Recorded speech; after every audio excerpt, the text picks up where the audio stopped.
चुनाव आयोग ने झारखंड महाराष्ट्र विधानसभा चुनाव की तारीखों का ऐलान किया। महाराष्ट्र की 288 सीटों पर 20 नवंबर को मतदान, 23 नवंबर को नतीजे।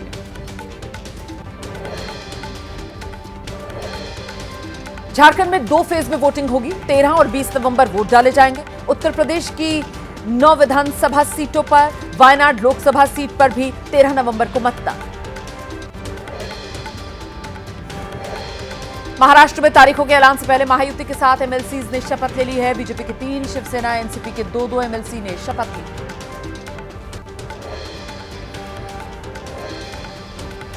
झारखंड चुनाव के लिए कांग्रेस ने तारक अनवर, अधीर रंजन चौधरी, भट्टी विक्रमार्क मल्लू को नियुक्त किया वरिष्ठ पर्यवेक्षक। महाराष्ट्र के लिए 5 क्षेत्रों में नियुक्त किए गए पर्यवेक्षक। अशोक गहलोत, सचिन पायलट, भूपेश बघेल का नाम भी शामिल। महाराष्ट्र कांग्रेस चुनाव प्रभारी रमेश चन्नीथला का दावा, कहा कांग्रेस पूरी तरीके से तैयार है, महाराष्ट्र में आएगी महाविकास आघाड़ी की सरकार। महाराष्ट्र कांग्रेस अध्यक्ष नाना पटोले ने कहा है महाविकास आघाड़ी में सीट शेयरिंग को लेकर सब कुछ फाइनल है। कांग्रेस के सभी बड़े नेता राज्य में प्रचार के लिए आएंगे, पार्टी पूरी तरीके से तैयार। झारखंड में सीट शेयरिंग को लेकर इंडिया गठबंधन में फंस सकता है पेच। सूत्रों के मुताबिक 49 सीटों पर लड़ना चाहती है जेएमएम। बाकी 32 सीटों में कांग्रेस आरजेडी सीपीआईएमएल को एडजस्ट करना चाहती है। इस फॉर्मूले पर कांग्रेस तैयार नहीं है। झारखंड के जेडीयू अध्यक्ष खीरू महतो ने 11 सीट पर चुनाव लड़ने की जाहिर कर दी है मंशा। नीतीश कुमार को सौंप चुके हैं 11 सीटों की सूची। सूत्रों के मुताबिक सीट शेयरिंग के फॉर्मूले में जेडीयू के खाते में आ सकती है सिर्फ 2 सीट। झारखंड में एनडीए के बीच सीटों को लेकर खींचतान है। बीजेपी अपने कोटे से चिराग की पार्टी को 1 सीट देने को ही तैयार। सूत्रों के मुताबिक चिराग इस फॉर्मूले पर तैयार नहीं, राज्य की सभी सीटों पर उतार सकते हैं अपने उम्मीदवार।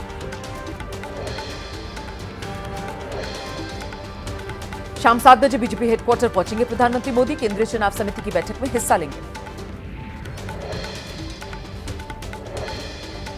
महाराष्ट्र और झारखंड चुनाव को लेकर कांग्रेस एक्टिव। 19 अक्टूबर को रांची में संविधान सम्मान सम्मेलन को संबोधित करेंगे राहुल गांधी। महाराष्ट्र में करेंगे 10 चुनावी सभाएं।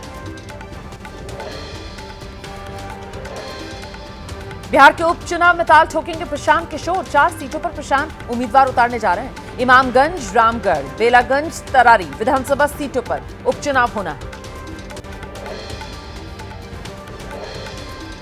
पंजाब के तरनतारण में पंचायत चुनाव की वोटिंग के दौरान गोलियां चल गईं।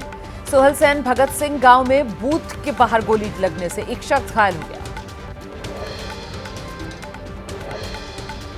बहराइच में मारे गए रामगोपाल मिश्रा के परिवार से मुख्यमंत्री योगी आदित्यनाथ ने मुलाकात की है। रामगोपाल के परिवार को दिया न्याय का भरोसा। परिवार को 10 लाख रुपए की आर्थिक मदद समेत दी जाएंगी सभी सरकारी सुविधाएं।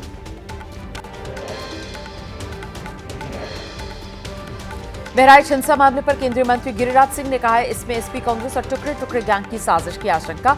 देश के हिंदुओं को जगाने के लिए मैंने यात्रा शुरू की। बहराइच में पीड़ित परिवारों को प्रशासन मदद पहुंचा रहा है। जिनके घरों में आगजनी हुई उनके बीच बांटा गया खाने पीने का सामान। बहराइच में हिंसा के बाद एक्शन में है पुलिस। पुलिस अधिकारियों के साथ ADG law and order Amitabh Yash Maharajganj पहुंचे हैं। घटना के बारे में जानकारी ली है। बाबा सिद्दीकी हत्याकांड में हथियार रखने के लिए इस्तेमाल हुए बैग को पुलिस ने बरामद कर लिया है। बैग के भीतर पुलिस को मिली एक और बंदूक। आरोपियों ने पूछताछ में किया था इस बैग का खुलासा।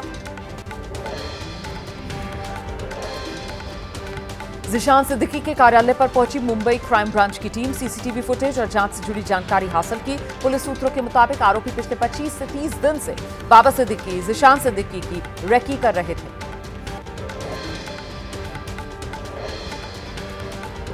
मुंबई का एसआरए प्रोजेक्ट भी हो सकता है बाबा सिद्दीकी के मर्डर की वजह। एसआरए के 2 प्रोजेक्ट्स को लेकर विवाद चल रहा था। संत ज्ञानेश्वर नगर और भारत नगर प्रोजेक्ट का विरोध बाबा सिद्दीकी कर रहे थे।